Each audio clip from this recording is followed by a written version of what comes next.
प्राचीन काल में जब बनारस में राजा ब्रह्मदत्त का शासन था, 500 व्यापारियों का एक समूह जहाज में समुद्र यात्रा कर रहा था। 7वें दिन जब वे जमीन से दूर थे, उनका जहाज टूट गया और वे सभी डूब गए। केवल एक व्यापारी किसी तरह हवा के सहारे बहते हुए करम्बिया नामक बंदरगाह के पास किनारे पर पहुंचा। वह बिल्कुल नग्न और असहाय था। किनारे पर पहुंचकर वह भिक्षा मांगने लगा। उस समय नग्न तपस्वी, जिनमें कोई गुण या ज्ञान नहीं होता था, घूमते रहते थे। वहां के लोगों ने उसे देखकर सोचा, यह एक शांत और संतुष्ट तपस्वी ऋषि है। लोगों ने उसका खूब आदर सत्कार किया, उसे भोजन दिया और रहने के लिए एक कुटिया बना दी।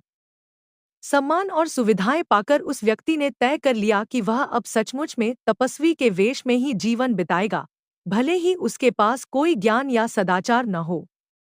वह झूठा तपस्वी वहां बड़े सम्मान और लाभ के साथ रहने लगा।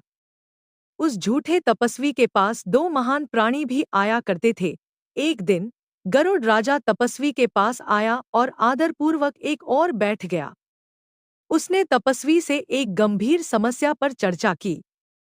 उसने कहा, गुरुदेव, हमारे गरुड़ जब नागों पर हमला करते हैं तो हमारे कई साथी मारे जाते हैं।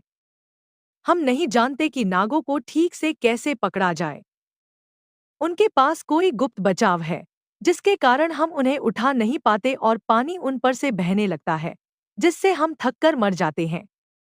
जब हम उन पर हमला करते हैं तो वे हमें सिर से ही क्यों पकड़ने देते हैं? गरुड़ राजा की बात सुनकर झूठा तपस्वी तुरंत लालची हो गया।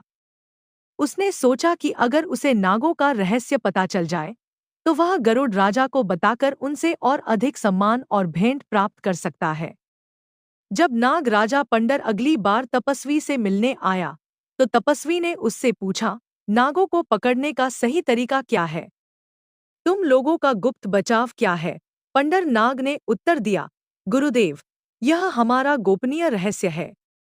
यदि मैं इसे प्रकट करूं तो मेरे पूरे कुल का विनाश हो जाएगा। झूठे तपस्वी ने उसे विश्वास दिलाया, क्या तुम मुझ पर अविश्वास करते हो? मैं किसी को नहीं बताऊंगा। मैं केवल अपनी जिज्ञासा शांत करना चाहता हूं। तुम बिना किसी डर के मुझ पर विश्वास कर सकते हो। तपस्वी के बार बार जोर देने पर मूर्ख पंडर नाग अंततः विश्वासघात कर बैठा और उसने अपना रहस्य बता दिया। जब गरुड़ हम पर हमला करते हैं तो हम तुरंत बड़े बड़े पत्थर निगल लेते हैं, जिससे हमारा शरीर बहुत भारी हो जाता है और गरुड़ हमें नहीं उठा पाते। यदि वे हमें हमारी पूंछ से पकड़कर उल्टा